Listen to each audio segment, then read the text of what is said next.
Screw cash flow. You should bet on appreciation. Folks, inflation is a feature, not a bug. Folks, something I get asked all the time is, Zuber, why do you preach cash flow? It is far sexier to talk about appreciation. If you truly believe that inflation is a feature, why don't you lever up your assets to zero cash flow, build the largest foundation of assets that lets inflation run ahead? Because again, you have a good job, you're safe and secure. If you really want to do this thing, you should be betting on appreciation and screw cash flow. Who the heck could live on $200 a month anyway? You are really doing your community a disservice by pitching cash flow. Alrighty, folks, let's get into this. I have been asked this more than a dozen times. Why do I preach cash flow instead of appreciation? Well, frankly, folks, first, let's acknowledge I understand the math. I understand the math of building a large foundation. I understand the math of squeezing equity to get the next unit. I understand the feeling of, hey, I can afford small negative cash flow because, again, we are playing a bigger game. So, again, I understand the math.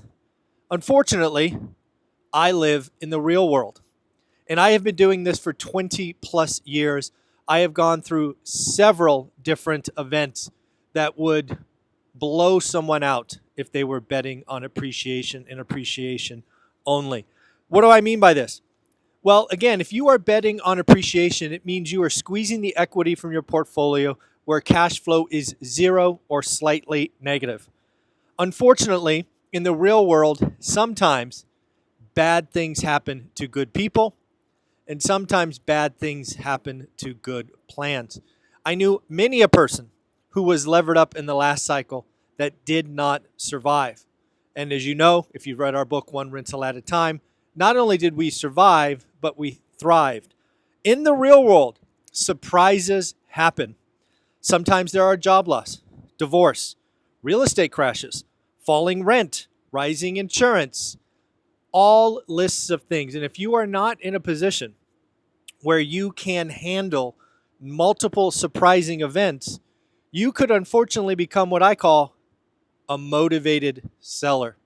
If you get into a situation where you have no cash flow, you may have some emergency funds, you may have reserves, but if you get enough bad things happen at one time, you may be put in a situation where you have to sell assets. And again, that is the key. I live in the real world where I had a job that I was good at, I liked. I wasn't about maximizing risk. In fact, if you know my story, I was more about, hey, let's just get to 4 properties. We'll do a video on that later. But again, because we were not equity constrained or because we had thousands of dollars in cash flow when the Great Recession came, we were able to pivot.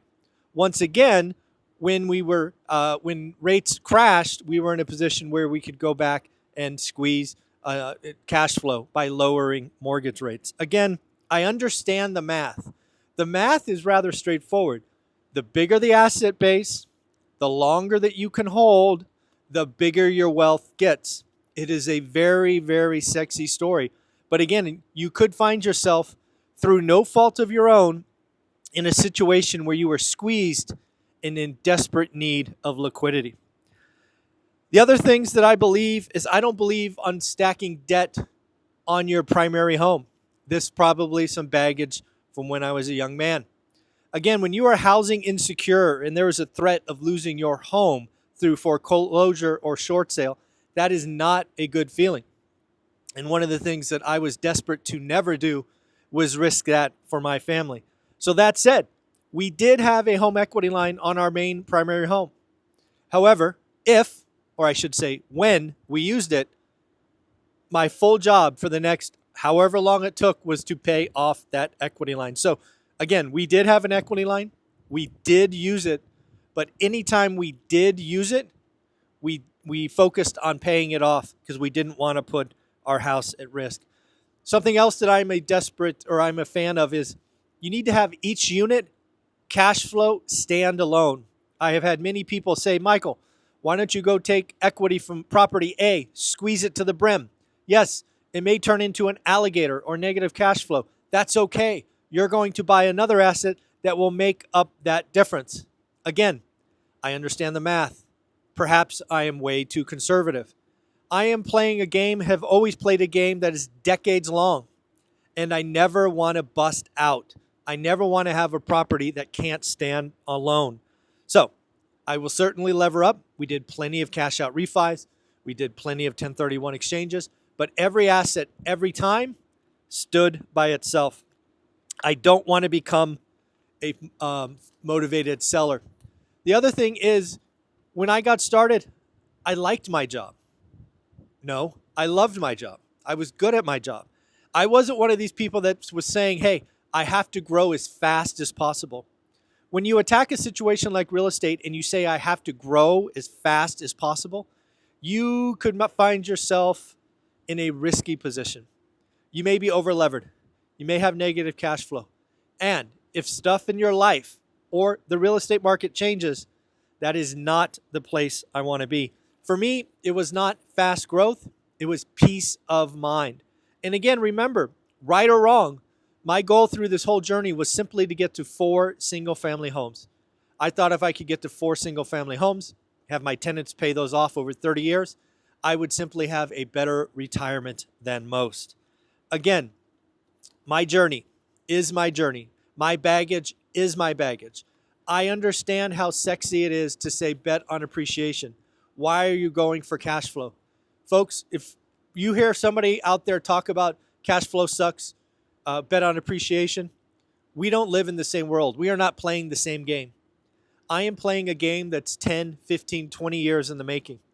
I am not trying to convert a little bit of money into more money, hoping that I don't crap out.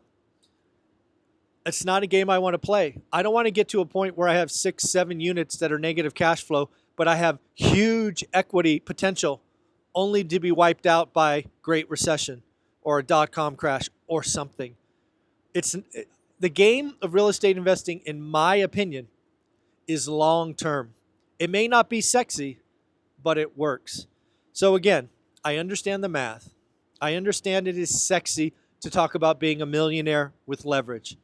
We are not playing the same game.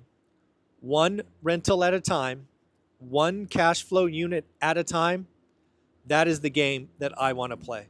Hopefully this makes sense. Go ahead and check me out. All my videos on YouTube.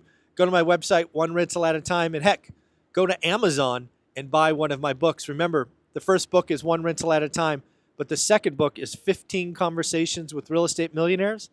And I wrote that book for you. You know what, folks?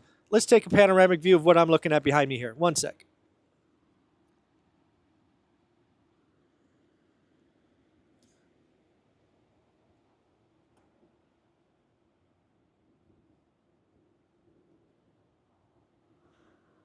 Yep, we are in a little city of Iceland, just about ready to go to Greenland. And yes, folks, that is snow on top of that hill.